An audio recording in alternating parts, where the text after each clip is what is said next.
capítulo número 8, hermano. Siga alabando el nombre de Dios. Cree que hay poder en el nombre de Jesús. Gloria a Dios. Capítulo número 8. Vamos a gozar así como nos gozamos en la alabanza. Gloria a Dios. Los niños van pasando mientras nosotros leemos la palabra. Los niños van pasando a su clase. Gloria a Dios.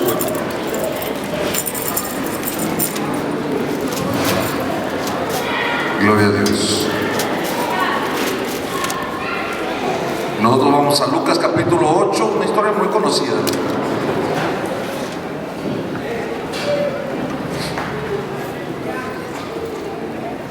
Versículo número 40.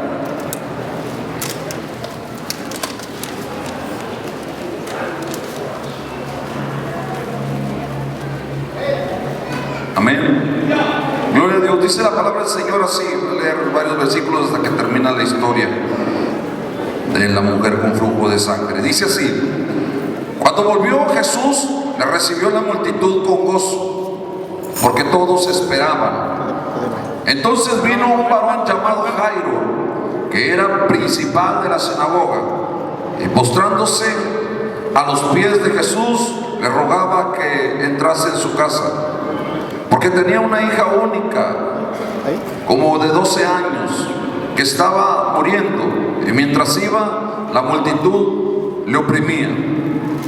Pero una mujer que padecía de flujo de sangre desde hacía 12 años, y que había gastado en médicos todo cuanto tenía, y por ninguno había podido ser curada, se le acercó por detrás y tocó el borde de su manto, y al instante se detuvo el flujo de su sangre. Entonces Jesús dijo: ¿quién es el que me ha tocado?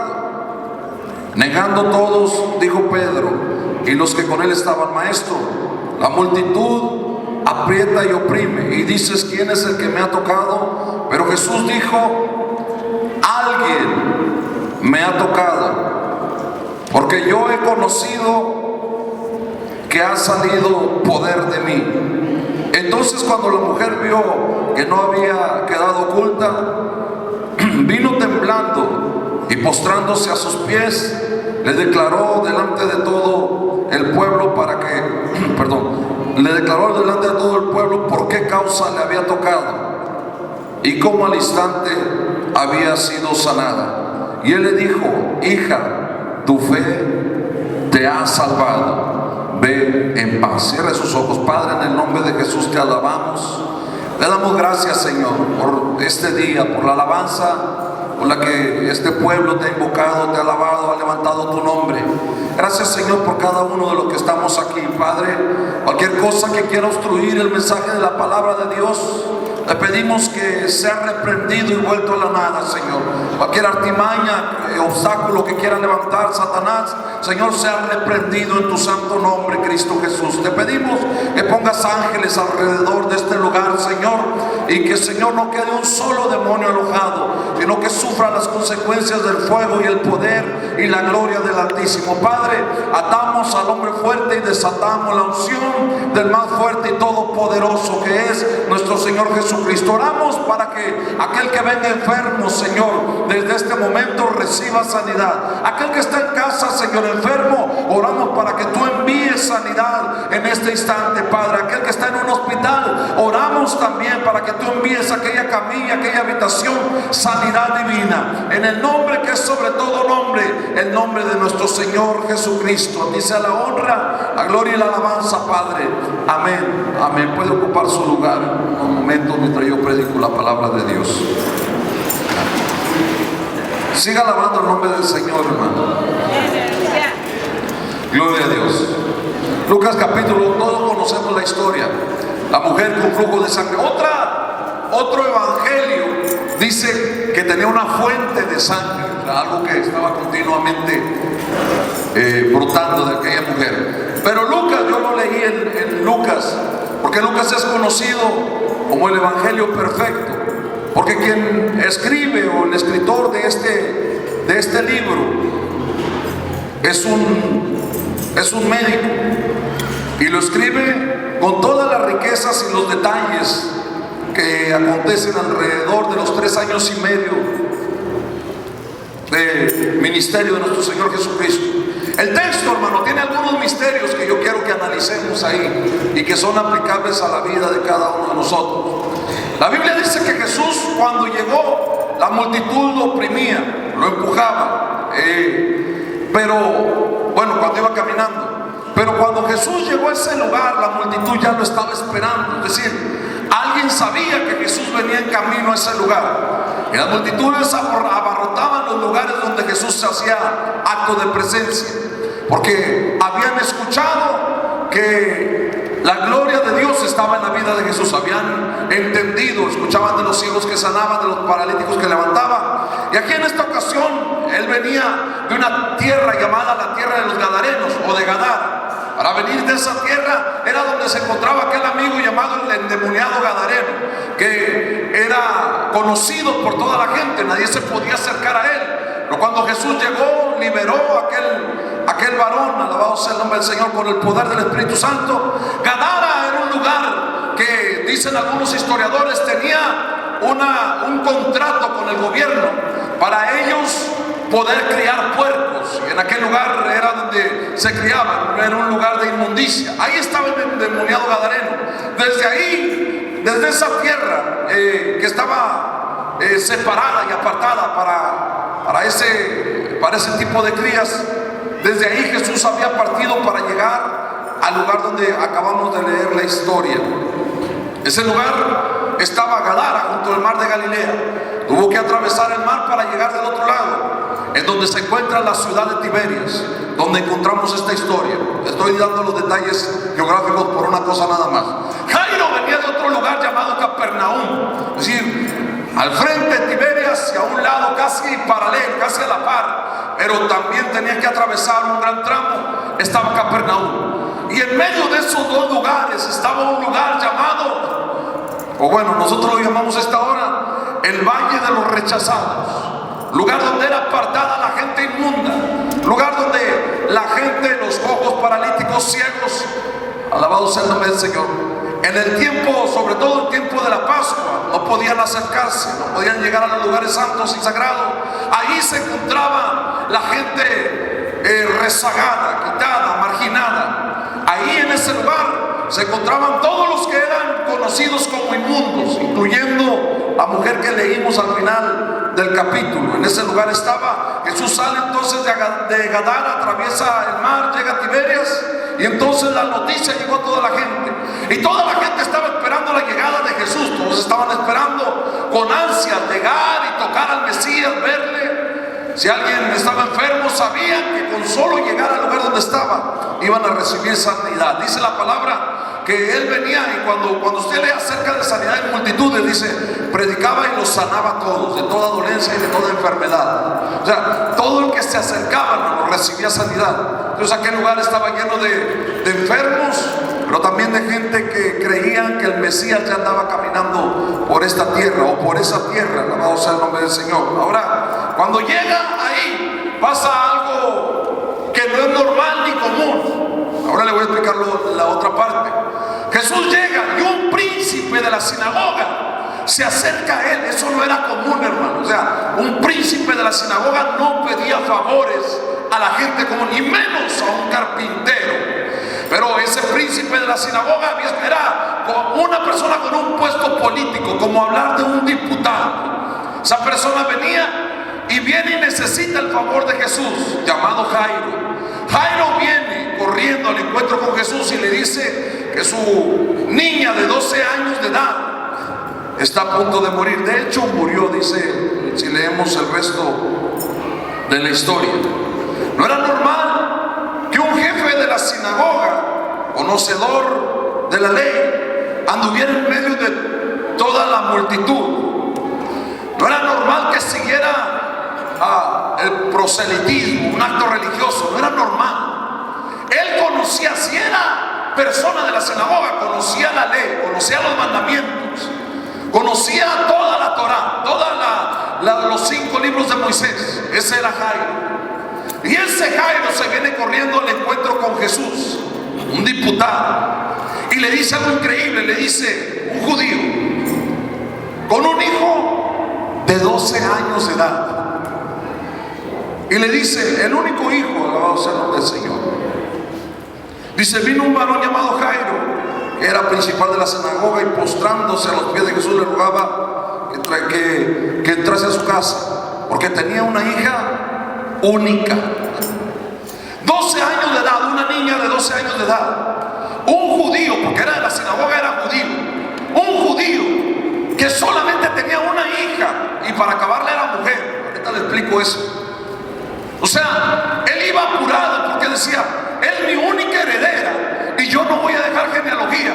Pero aparte tenía un problema de esterilidad, porque los judíos, alabado sea el nombre del Señor, era una bendición tener una gran cantidad de familia. Hasta la fecha muchos judíos lo practican. O sea, que él tuvo esa niña y ya no pudieron procrear. Era lo único que, la única heredera estaba a punto de morir. Él viene y se acerca con Jesús. Está pasando una situación de dolor y también vergonzosa, porque para un judío es vergonzoso no dejar simiente. Y si su hija moría, él se iba a quedar sin simiente, y ya no podía tener más hijos. Desde el momento en que tenían 12 años con esa niña, ya no pudieron procrear más. La Biblia no lo dice, pero tenemos que entenderlo así. Algo vergonzoso. Dice: hace 12 años llegó mi hija al hogar, nos llenó de alegría, pero ahorita está a punto de morir.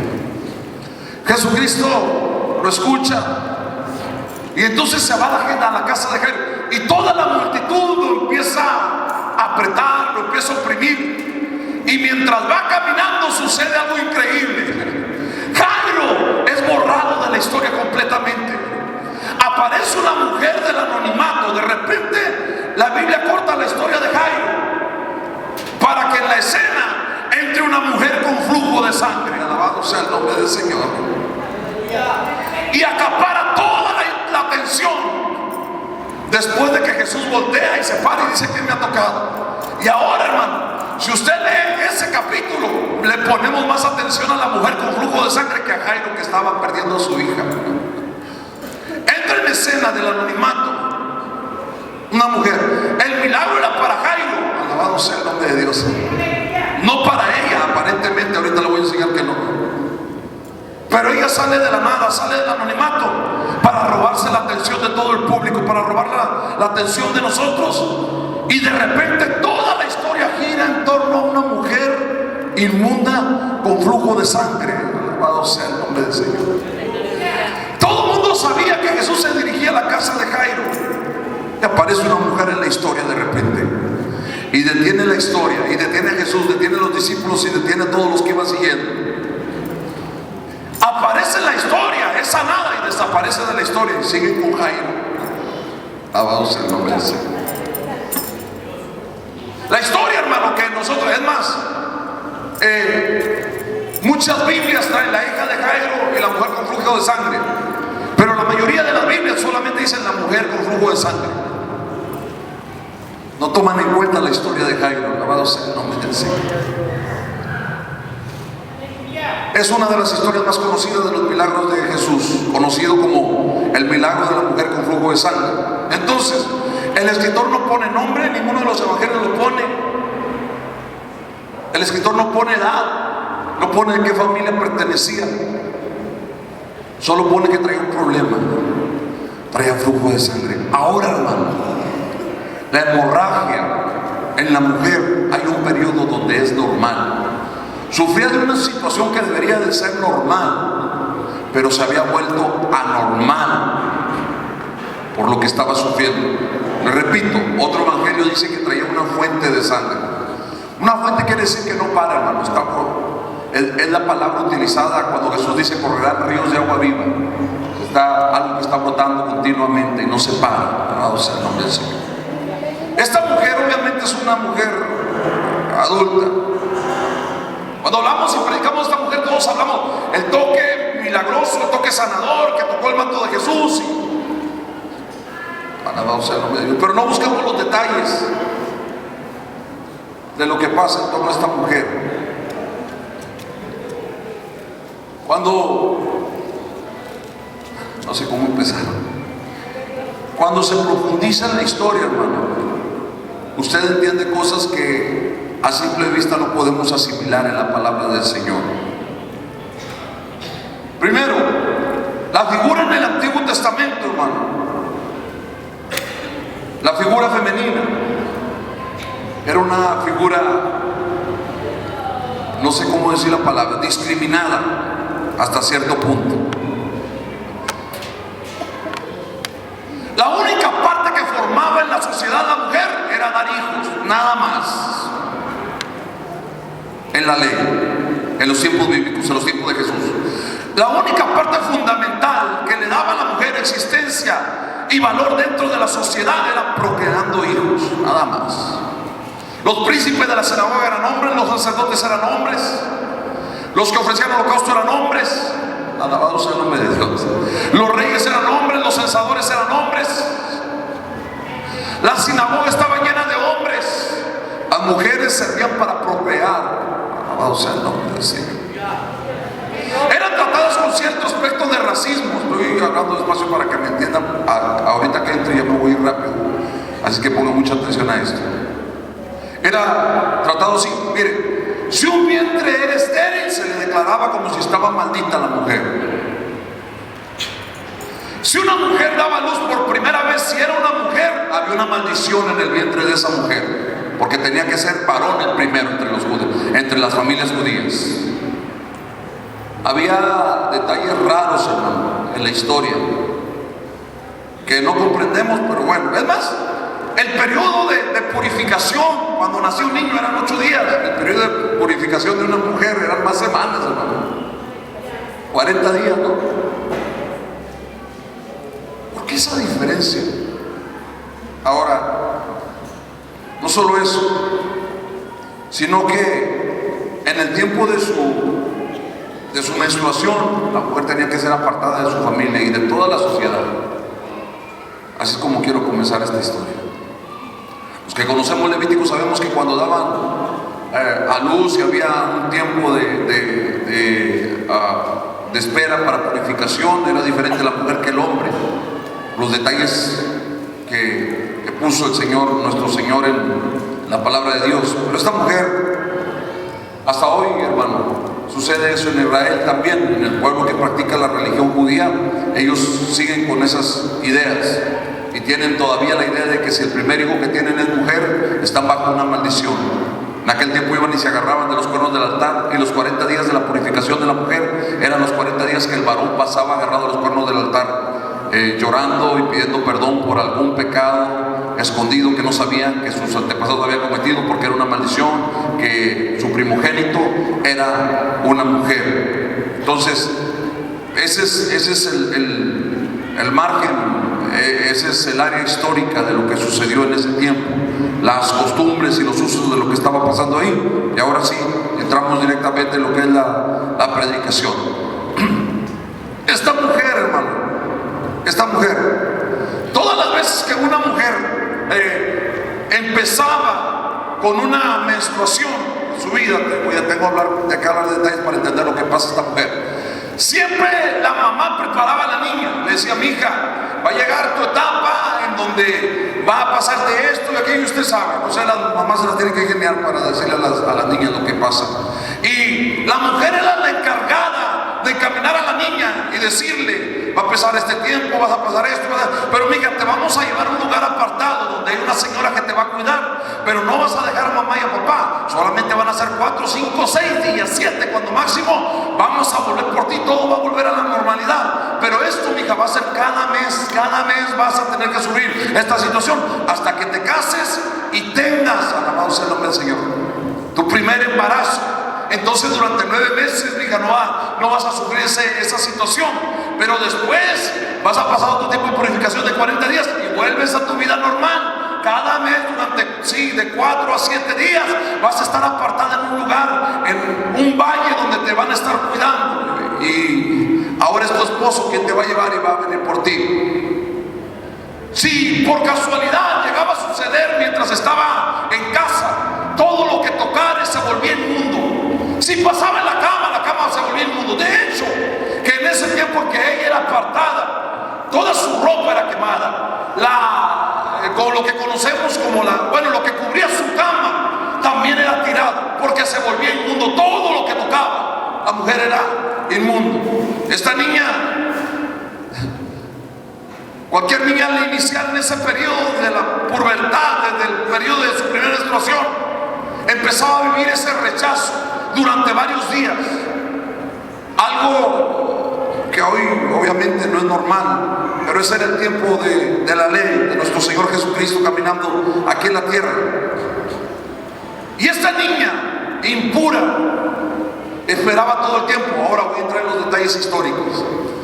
Nadie sabe el nombre, hermano, nadie sabe la edad, nadie sabe absolutamente nada de esta mujer. Pero hay un historiador llamado Eusebio que dice que esa niña tenía entre 24 y 25 años cuando se acercó a tocar el manto del borde de Jesús. Yo le voy a decir algo.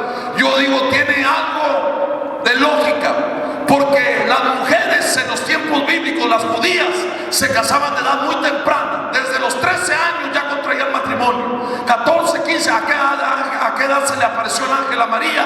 A los 15 años de edad. De las mujeres desde los 15 años, porque muchas desde niñas ya traían un arreglo de matrimonio por los padres, con los padres del novio. Y desde ese tiempo, muchos ya, es decir, no pasaban los 18 años para que ya fuera casada la mujer. Era raro ver una mujer de 20 años soltera. Y eso usted lo puede ver en cualquier historia de usos y costumbres judías.